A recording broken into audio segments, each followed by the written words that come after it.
The city water division first distribution of water was in 1827 when they bought the mill race from one of the millers and started the city water system. The city kept growing, industries kept growing, and there was a need for more reservoirs and more water resources.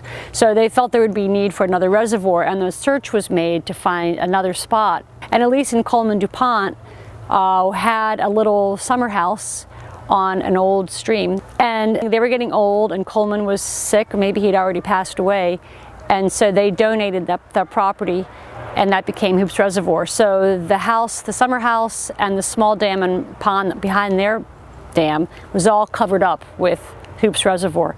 Hoops Reservoir was completed in 1932, named after Edgar Hoops, who was the water engineer at the time, who died during construction of a sore throat. When it was built in the 1930s, that was an era when things were open to the public. When Hoops Reservoir was built, it was obviously built with public access in mind. But the city in the late 60s, early 70s decided to become self-insured, and they were afraid of liability issues, so at that time they closed it to the public. But you can tell when you walk it, as we did today, that when it was built for public access.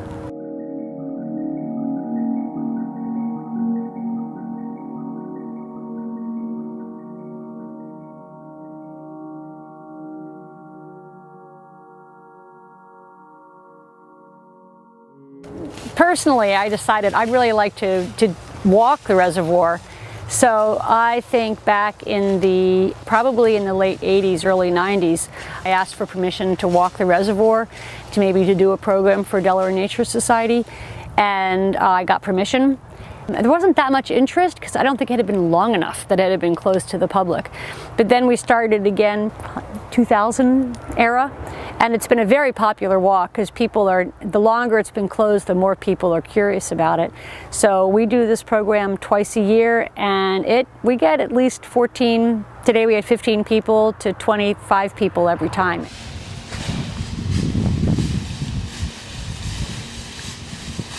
It's a walk that has lots of up and downs. There's many little peninsulas.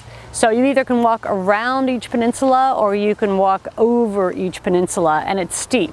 Over the course of the years we've done this walk, there's different amounts of water in the reservoir. For the last couple of years, the water level has been low because they've been doing some construction work. So we've been able to walk actually right on the ground level because the water's not there. Today, the water's as high as I've ever seen it.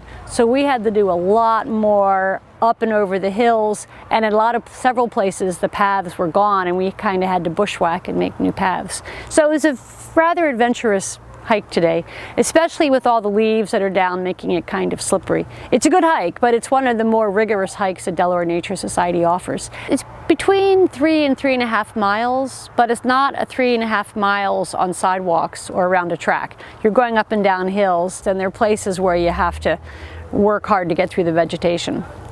It feels a lot more like the Adirondacks than Delaware.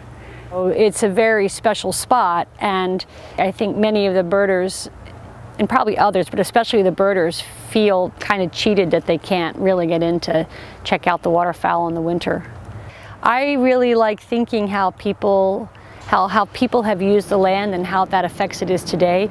So I really like looking at places where the forest is really old, places where it's a much younger forest, places where people have cut down the trees and you can see there's this big smush of vegetation that's hard to get through because it's got a lot of full sun on it.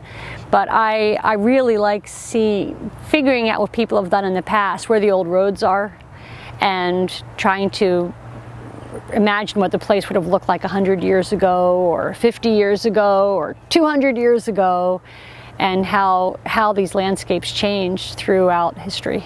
I like thinking that when I walk. It'd be great to have an observation platform, have a place people could pull off with their cars and look. Even if we didn't have full access, it would be really nice to have, maybe even have the dam open a day, 1 or 2 days of the year, and people could walk to the top of the dam and just look out over the water. I would love to see that open up. I also think it would be a really good idea if more of the city politicians and administrators did the walk, because I don't think any of them really know anything about Hoops Reservoir or what the issues are that might be there of landowners who are nearby. And I think if more politicians and people in city government saw what a resource it was, there might be more of a push to open it up to the public.